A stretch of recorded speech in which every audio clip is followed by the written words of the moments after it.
Hi guys, welcome back to my channel in another video. देखो, अब इसके पहले मैंने जो वीडियो अपलोड की है उसमें आपने काफ़ी लोगों ने कमेंट किया है कि अब आप हॉस्टल के ऊपर भी वीडियो बनाओ। तो इस वीडियो में हम बात करने वाले हैं हॉस्टल के एडमिशन के बारे में, क्या क्या एलिजिबिलिटी क्राइटेरिया होती है और किसको हॉस्टल अलॉट हो जाता है, इसके बारे में बात करेंगे। और हाँ, फीस ओनली 45,000 पर ईयर है, जिसमें इंक्लूडिंग योर मेस फूड, मतलब जितने मेस के खर्चे होते हैं वो भी इसमें इंक्लूड है। बॉयज़ हॉस्टल और गर्ल्स हॉस्टल दोनों हैं। डिटेल में बात करेंगे इस वीडियो में, कैसे प्रोसेस होता है, क्या जो है एलिजिबिलिटी क्राइटेरिया होती है और किसको किसको हॉस्टल मिलने के चांसेज होते हैं। बहुत डिटेल में बताऊंगा और साथ ही साथ फैसिलिटी भी बताऊंगा क्या क्या मिलता है हॉस्टल में। तो आप लोग वीडियो को शुरू से लेकर के लास्ट तक जरूर देखिएगा। तो स्टूडेंट, सबसे पहले हम बात करते हैं यहाँ पर हॉस्टल फैसिलिटी के बारे में। तो यहाँ पर देखो, दो हॉस्टल हैं, एक गर्ल्स हॉस्टल है और एक बॉयज़ हॉस्टल है। ठीक है, दोनों सेपरेट है, मतलब दोनों अलग अलग हैं। और दोनों ही हॉस्टल में आपको जिम प्रोवाइड होता है, यानी कि जिम करने के लिए यहाँ पे जिम फैसिलिटी है। इसके अलावा आपको जो है मेस फैसिलिटी अवेलेबल है। मॉर्निंग में आपको ब्रेकफास्ट एंड दोपहर में लंच एंड रात में डिनर, और शाम के टाइम में जो 5 बजे का एरिया उसमें स्नैक्स वगैरह मिलते हैं आपको। ये टोटली 4 टाइम का आपको फूड प्रोवाइड होता है। और यहाँ पर देखो, सबसे पहले हम फ़ीस की ही बात कर लेते हैं। तो यहाँ पर टोटल जो फीस लगता है वो लगता है आपके, चाहे वो बैचलर कोर्स हो या तो डिप्लोमा कोर्स हो, उसके रखते हैं आपके रूम रेंट जो है वो 10,000 पर ईयर है, यानी कि 10,000 रुपये पर ईयर आपके रूम रेंट लगते हैं। ये गवर्नमेंट है इसीलिए सस्ता है थोड़ा। और सिक्योरिटी मनी होती है आपकी 5,000 रुपये। ये जो सिक्योरिटी मनी है ना, वो केवल और केवल हॉस्टल एडमिशन का टाइम आपको लगते हैं। बाद में पैसे आपके रिफंड हो जाते हैं जब आप लोग यहाँ पर छोड़ते हो। तो मतलब जब आप हॉस्टल छोड़ते हो तो आपके 5,000 रुपये रिफंड हो जाते हैं।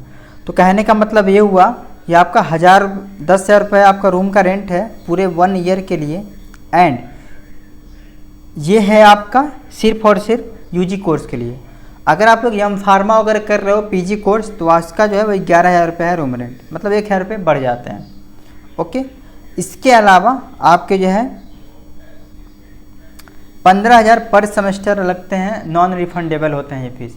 ये मेस का चार्ज है 15,000 रुपये पर सेमेस्टर, यानी कि फूड के जो चार्ज हैं वो 15,000 रुपये पर सेमेस्टर लगते हैं। ईयरली अगर हम बात करें तो 30,000 रुपये आपके फूड के चार्ज लगने वाले हैं खाना खाने के। इसके अलावा रूम रेंट लगने वाले हैं 10,000 रुपये आपके ईयरली। ये मैं ईयरली बात कर रहा हूँ। टोटल आपके अमाउंट हो गए 40,000 रुपये। ठीक है, और 5,000 रुपये आपकी सिक्योरिटी मनी हो गई। तो आपके टोटल कितने हो गए?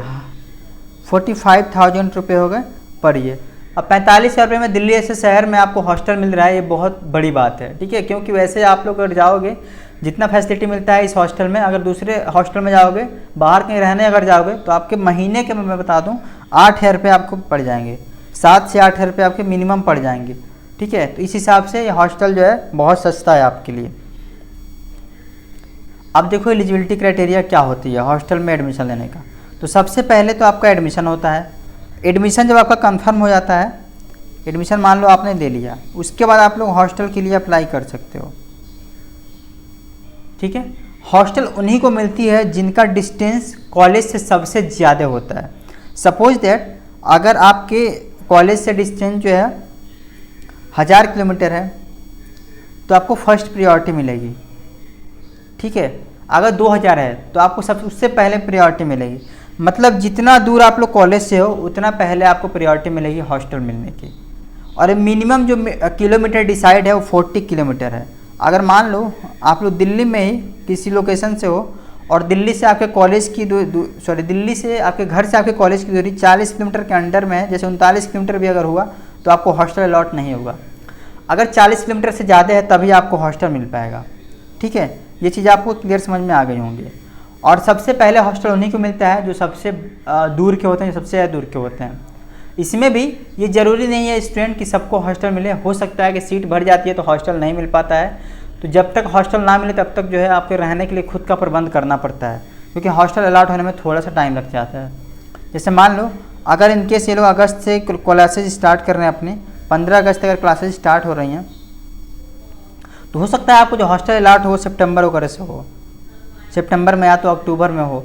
तो बीच के जो 1 आध महीने हैं आपको खुद से एडजस्ट करना पड़ेगा, कहीं ना कहीं बाहर आपको रूम लेकर रहना पड़ेगा।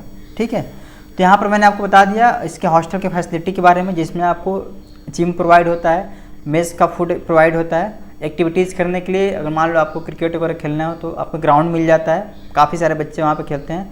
और बॉयज़ एंड गर्ल्स के लिए दोनों हॉस्टल अलग अलग हैं, सेपरेट, ठीक है, दोनों अलग अलग, कोई दिक्कत वाली बात नहीं है। गर्ल्स के लिए गर्ल्स का पूरा अरेंजमेंट है, बॉयज़ के लिए बॉयज़ का पूरा अरेंजमेंट है, ठीक है। उसके बाद से उसके अलावा अगर मैं बात करूँ तो जितने भी एक बेसिक नीड के सामान होते हैं वो सब कुछ आपको हॉस्टल में प्रोवाइड हो जाते हैं। ये सब कुछ है। बाकी गद्दे वगैरह आप अगर अरेंज कर रहे हो तो खुद से आपको ले जाने पड़ेंगे यार, ये सब नहीं मिलता है कॉलेज की तरफ से, ठीक है। ये सब हो गया एडमिशन किसके बारे में, हॉस्टल के बारे में। मैंने आपको इसका चार्ज बता दिया है, और जब भी आपका एडमिशन होगा उसके बाद से हॉस्टल वार्डन से जाकर के आप लोग संपर्क कर लोगे, आपको कैसे जो है लेना होता है हॉस्टल में एडमिशन। ये सब कुछ प्रोसेस था। आई होप कि आपको समझ में आ गया होगा प्रोसेस। मिलेंगे नेक्स्ट वीडियो में नए कंटेंट के साथ।